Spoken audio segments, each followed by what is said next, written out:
अखलाक नबूवत से दीन फैलेगा। एक दफा आप सल्लल्लाहु अलैहि वसल्लम खाना तनावल फरमा रहे थे। एक फाहिशा औरत गुजर रही थी।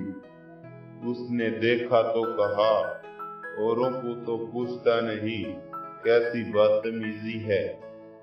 आप सल्लल्लाहु अलैहि वसल्लम ने कहा, आजा तू भी खा ले। वो आकर बैठ गई। उसने कहा, नहीं नहीं, वो जो तेरे मुंह में है वो मुझको खिला, उसका नसीब खूब है। नबी के मुंह से निकाल कर खा गई।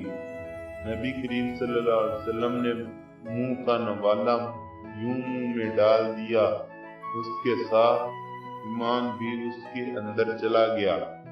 एकदम ईमान की दौलत मिल गई।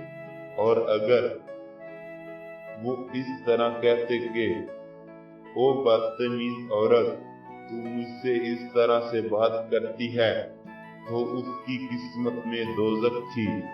नवाला मुंह में गया, वो सहाबिया बन गई, फाहिशा से सहाबिया बन गई। एक और शख्स जिसको आप सल्लल्लाहु अलैहि वसल्लम कह रहे हैं कलमा पढ़ लो, वो कहता है नहीं पढ़ता।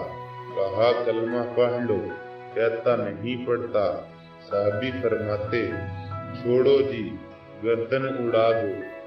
आप सल्लल्लाहु अलैहि वसल्लम ने फरमाया, नहीं नहीं, इसको छोड़ दो। फिर वो वहां से भागे भागे गए, गुस्ल करके आए और कहा, ला इलाहा इल्लल्लाह मुहम्मदुर रसूलुल्लाह। हाँ, जहाँ तलवार नहीं चलती वहाँ इखलाक चलती है। मैं तलवार के डर से मुसलमान नहीं हुआ, ये बताना चाहता था कि मेरे कत्ल का हुक्म हो रहा था। मैं मुसलमान नहीं हुआ, मैं बताना चाहता था कि मुझे तलवार ने पता नहीं किया, इस कमली वाले की इखलाक ने पता किया है। तो ये शफ़क़त और मोहब्बत इस तरह मेहनत होती है, तो इनके क़ुलूब खींच आए हैं। तो मेरे भाइयों, अल्लाह ने हमें ये मुबारक मेहनत दी, पूरी दुनिया में इसको फैला दो।